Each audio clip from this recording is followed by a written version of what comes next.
से मनई तू बनाई दिहला जिए के सिखाई दिहला हो।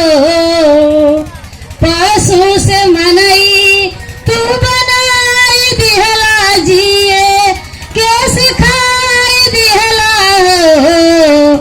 बाबा हो नहीं भूलिया तू री करानी आई भैया और बहिनिया न हो।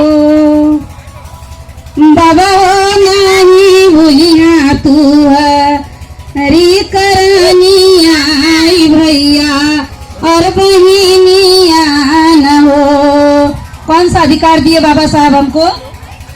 ज्ञान का दिया ना दिखा के गईला रही या बता के गईला हो।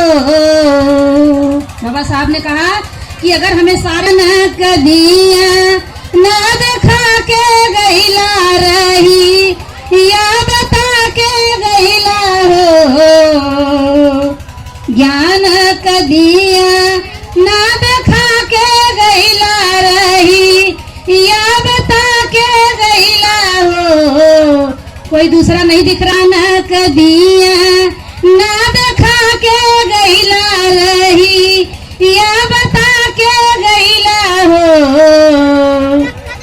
बाबा हो फिर से अवता ले के जना